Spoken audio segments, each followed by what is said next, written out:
Dans la première phase du bus, on était plus sur des personnes pour lesquelles on voulait vraiment une reconnexion à la santé.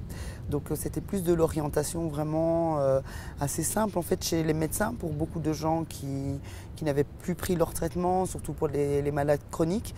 Et donc ça c'était le premier temps. Et dans le deuxième temps, maintenant on va dire que depuis fin décembre, janvier, on revient plus à la population que je connaissais avant. Donc plus une problématique d'éducation thérapeutique avec des personnes qui ne comprennent pas bien leur traitement, qui les prennent très mal. C'est vraiment le constat qu'on peut faire. Ensuite, je me rends compte que beaucoup de gens finalement ont un médecin traitant sur l'île. Il n'y en a pas beaucoup qui n'en ont pas. Et si ce n'est pas le cas, du coup, on les oriente, on leur demande où ils habitent et on les oriente près d'un médecin auprès de chez eux. On est plutôt, à chaque sortie du bus, on fait des sorties d'à peu près entre 2 heures, 2h30, 3 heures. Et généralement, on voit minimum une dizaine de personnes maintenant. À chaque sortie, ça peut monter jusqu'à 20, pas plus.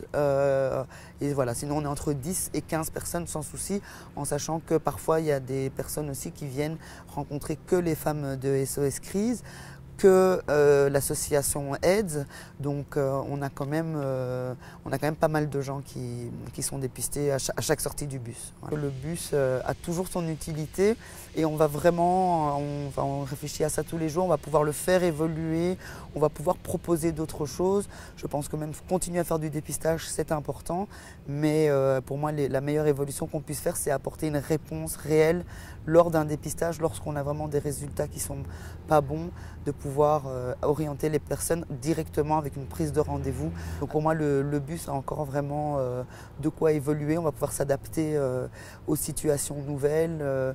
Le soutien médico-psychologique, les préventrices, on sent qu'il y a une réelle utilité, que les gens ont besoin de parler de Irma encore maintenant, que des gens commencent déjà à craindre la venue de la saison cyclonique. Donc on aura un rôle à jouer à tous les niveaux, au niveau sanitaire et social.